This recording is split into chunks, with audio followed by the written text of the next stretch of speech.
O capítulo começa com o Kafka soltando a rajada do final do capítulo passado. Então, o núcleo do Kaiju número 9 finalmente se quebra. Yo, Geeks, aqui é o LP e vocês estão no canal do Geek Brasil. Fiquem ligados que esse vídeo contém spoilers do capítulo 113 do mangá de Kaiju número 8. Sim, pessoal! Caraca, hein? Alguém anotou o número da placa desse capítulo? Porque eu fui atropelado. Eu não sei vocês, mas eu fui atropelado por esse capítulo, por esse conteúdo maravilhoso fornecido pelo Naoya. E a gente vai conversar um pouquinho sobre ele logo depois de você deixar o seu like, se inscrever aqui no canal e compartilhar esse vídeo com seus amigos. É muito importante você continuar reagindo aos nossos conteúdos para que o YouTube continue a divulgar os nossos vídeos pela plataforma. Você reagindo ajuda a gente pra caramba. E sabe outra forma de você nos ajudar? Comprando através dos nossos links da Amazon. Assim, você fortalece o Geek Brasil com aquela comissãozinha, seja o seu mangazinho de Kaiju, seja ali o seu novo console, sua chaleira elétrica, seu novo monitor, um teclado, mouse, seja o que for, compre através dos nossos links que você já ajuda a manter o canal. Assim.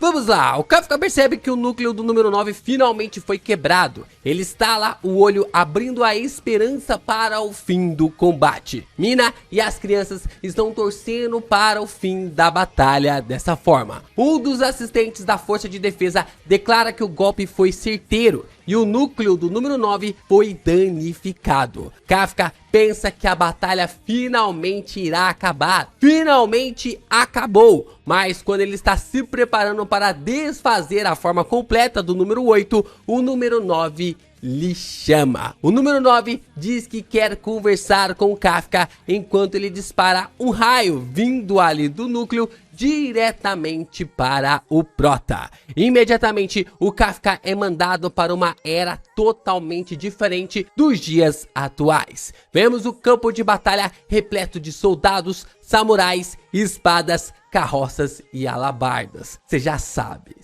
sabe para onde nós estamos indo.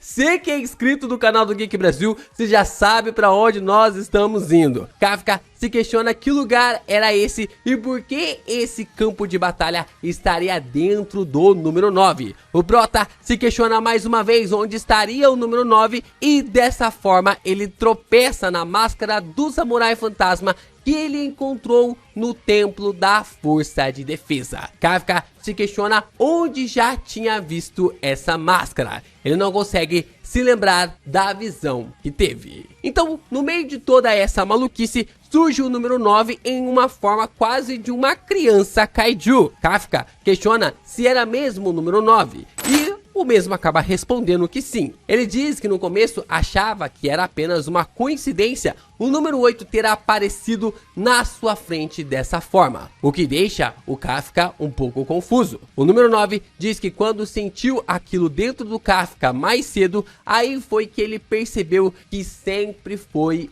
inevitável, que essa relação do Kafka com o número 8 e ele, o número 9, acabou ali mostrando para ele que tinha ali uma concepção que era algo inevitável, que isso iria acontecer mais cedo ou mais tarde devido aos impactos dos seus combates. Dessa forma, a gente observa o Kafka, de que ele está questionando ali o número 9 sobre a fala do vilão. E assim, o número 9 questiona se Kafka conhecia aquele lugar onde eles estavam, se aquele lugar era algo familiar para ele. O Kafka se posiciona para atacá-lo, mas o número 9 não está querendo mais lutar. Ele fala para o Kafka que não tem mais condições para a luta. Ele diz que entende e percebe que Kafka e o número 8 ainda não se conectaram totalmente. E o número 9 elogia o Kafka de ter conseguido usar todo aquele poder sem essa tal conexão. E diz que o rancor do número 8 daquela época ainda consegue ser bem forte. A gente já tem conversado um pouco sobre essas ideias, sobre o número 8 carregar um rancor muito grande sobre os kaijus, a forma como ele sempre fica nesse estado meio que berserker, tipo, matar kaiju, matar kaiju, matar kaiju, toda hora falando ali sobre essa ideia de exterminar todos os kaiju. Só que a gente fica se questionando qual é essa conexão, qual que é essa ligação do personagem com o samurai que a gente viu lá no Templo da Força de Defesa, com essa visão que o Kafka teve sobre esse samurai. Então a gente começa a perceber que até mesmo o número 9 já estava conectando os pontos e interligando as ideias, mostrando que sim, meus amigos, nós estamos caminhando diretamente para o maior plot twist de Kaiju número 8. Kafka começa a dizer que o número 9 está de papo furado e que vai dar mais um golpe nele, já que parece que ele ainda não foi derrotado. Mas o número 9 lhe corrige, dizendo que ele foi sim derrotado. O Kafka é o grande vencedor. O Kafka fica surpreso com a fala do número 9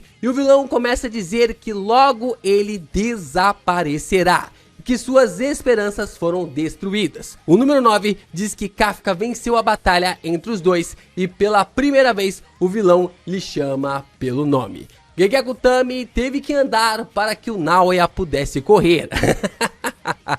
A gente percebe essa conexão até mesmo interessante de como o número 9, ele reconhece o Kafka através do seu poder, da sua força, e até mesmo como ele conseguiu extrair um poder máximo, mesmo não tendo uma conexão completa com o número 8, né? Tanto o poder ali do número 8 através ali das suas habilidades. E não é bem um poder máximo, né? É uma fração das habilidades, mesmo ainda não tendo essa conexão completa com o número 8, ele conseguiu alcançar essa habilidade. E a referência é realmente a Jujutsu Kaisen, né? De que durante todo esse tempo o número 9 não falou o nome do Kafka. Sempre ele se referia ao número 8, ao número 8, ao número 8. E agora ele acaba dando ali a vitória para Kafka Hibino. O número 9 diz que foi muito divertido e que os humanos superaram suas expectativas e destruíram os seus planos. Ele queria saber mais, aprender mais para ser mais próximo dos humanos, mas ele foi completamente derrotado. Essa representação do número 9, ela é bem legal, né? A forma ali de uma criança que estava apenas procurando o aprendizado, só que da pior forma possível. Ele estava aprendendo e entendendo um pouco mais sobre a humanidade,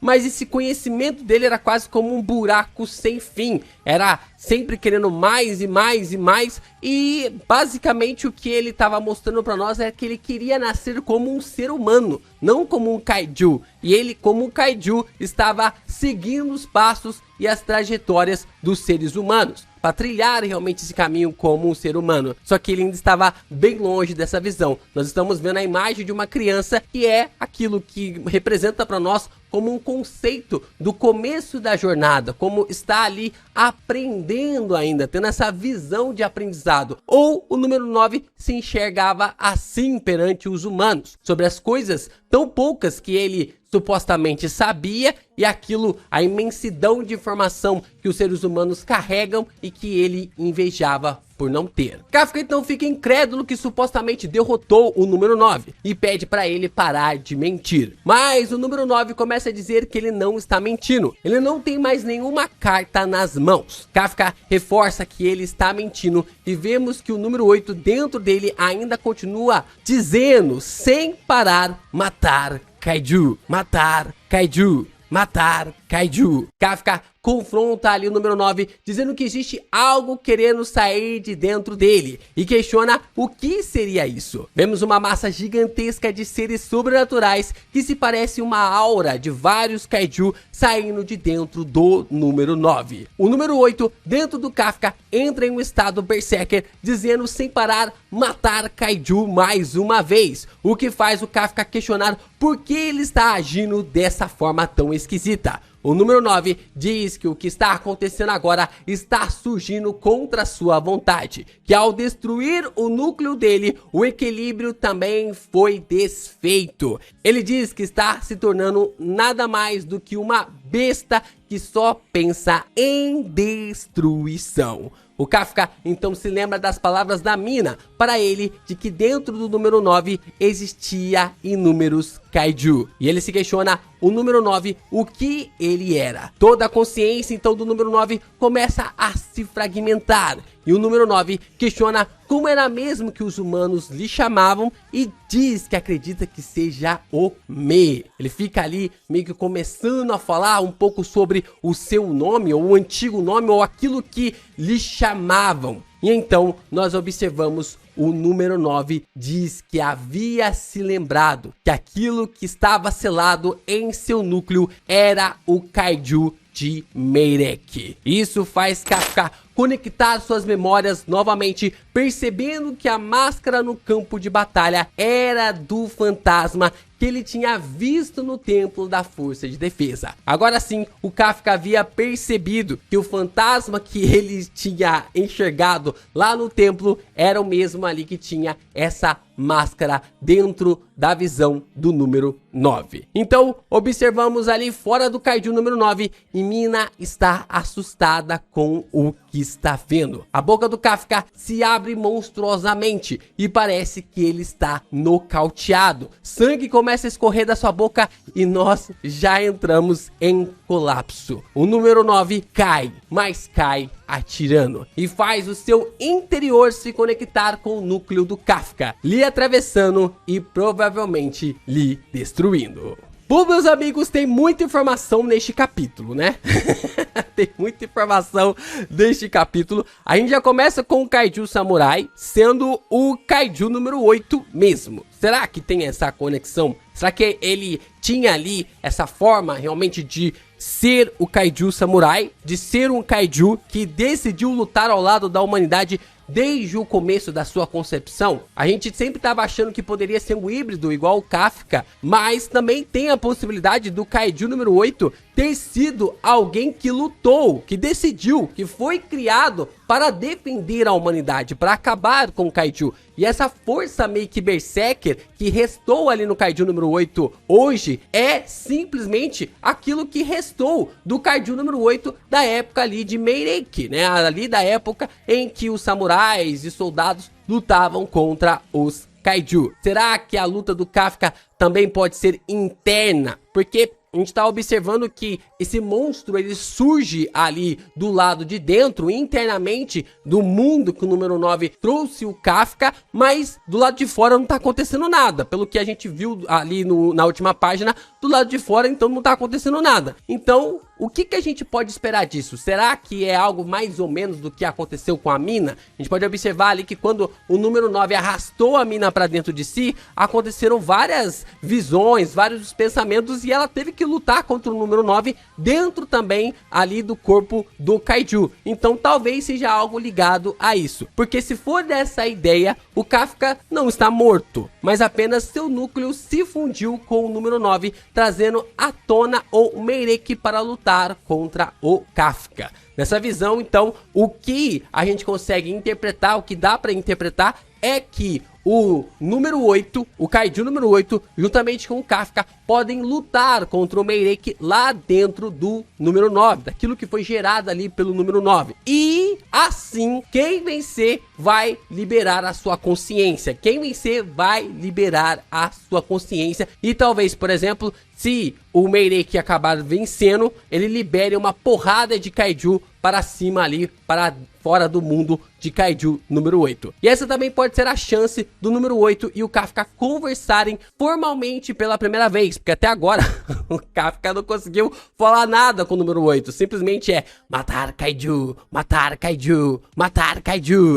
Só fica nessa parada de matar Kaiju. Então eu acho que pode sair alguma coisa legal dali dessa conversa entre eles, agora que o Kafka provavelmente está inteiro internamente, então pode gerar esse confronto, pode gerar aí essa ideia, ou simplesmente um monte de Kaiju podem ser liberados pelo mundo e levar a um caos ainda maior. Seja como for, o Naoya terá um trabalho interessante para prosseguir com isso. Foi um bom plot para algo que ninguém estava esperando para esse desfecho final do número 9.